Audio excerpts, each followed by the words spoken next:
Yari DZ, aqui é o Ryzen, e hoje eu quero mostrar pra vocês alguns mistérios da Segunda Guerra que não foram resolvidos até hoje. Vamos lá, a Batalha Imaginária de Los Angeles. Alguns meses após os eventos de Pearl Harbor, os Estados Unidos estavam passando por grandes dificuldades, principalmente na costa oeste. Todas as pessoas ficavam de olho nos céus com medo de novos possíveis ataques japoneses. Em fevereiro de 1942, um submarino japonês bombardeou o campo petrolífero de Hellwood, que ficava próximo a Santa Bárbara.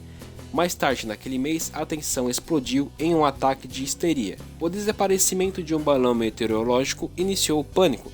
Depois disso, fogos eram lançados no ar para encontrar possíveis ameaças ou avisar sobre o perigo.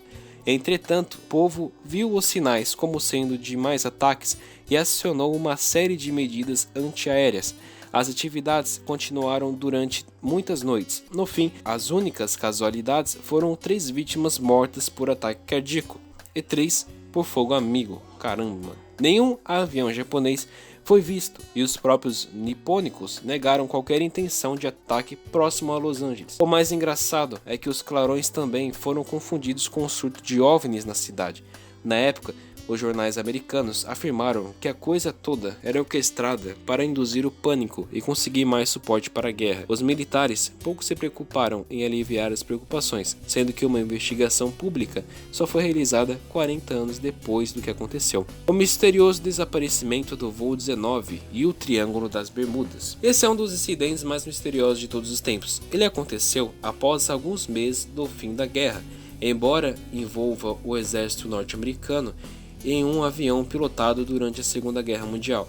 Nele, o tenente Charles Taylor liderava um grupo com 5 aviões TBM Avenger em um exército de treino em direção à estação naval em Fort Lauderdale, na Flórida. Pelo rádio, Taylor reclamou que a sua bússola não estava funcionando e que ele não sabia onde estava. Após muitas horas de voo às cegas, os aviões ficaram sem combustível. Desde então, nenhum deles foi visto, e todos os 14 homens envolvidos foram dados como mortos. O inquérito militar também não foi muito detalhado. Taylor já possuía o histórico de se perder enquanto voava, e diversos operadores de rádio, e até mesmo os júniors do voo 19 pareciam saber onde estavam, mas seguindo a liderança de Taylor, eles acabaram voando para algum lugar distante no Atlântico, em vez de retornarem para a Flórida. Muito do mistério envolve os esforços dos militares para tentar convencer a mãe do tenente, que reclamou do inquérito que culpava seu filho, sem evidências claras. Isso fez com que eles mudassem o documento para causas desconhecidas. Pouco tempo depois, novos elementos sobrenaturais foram inclusos na história, criando assim a lenda do Triângulo das Bermudas. Nela, toda a tripulação havia tido premonições que os prevenia para não embarcar no voo amaldiçoado. Fora as supostas transmissões de rádio como "o céu está todo errado aqui". Mas, ainda assim, essa é uma lenda bem assustadora por si só. 5 aviões perdidos no mar aberto, com a noite se aproximando e condições meteorológicas ruins, sendo que as próprias causas da morte dos tripulantes permanecem desconhecidas até hoje. A última transmissão de rádio foi uma mensagem distorcida e incompreensível. Os operadores só conseguiram identificar os sinais da chamada dos aviões, FT, FT, FT. Como os corpos dos tripulantes e as aeronaves nunca foram encontrados, a verdade por trás do voo 19 continua um mistério. A estranha vida de Rudolf Hess. A vida de Rudolf Hess parece ter saído diretamente de um livro de espiões, repleto de reviravoltas bizarras e plots estranhos, que mascaram eventos ainda mais confusos. Hess foi uma figura proeminente na Alemanha, agindo como deputado de Hitler no Partido Nazista. Nas vésperas de declaração de guerra alemã com a União Soviética, ele voou sozinho para a Escócia em uma tentativa de negociar a paz com o Reino Unido, mas em vez disso, acabou sendo preso.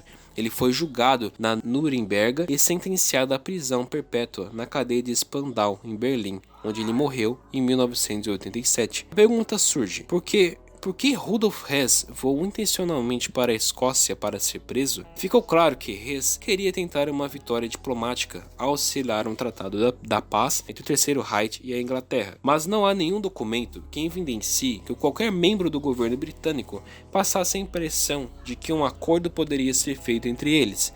Também não há nenhuma evidência de que os oficiais britânicos tenham enganado Hess e obrigado a fazer o voo.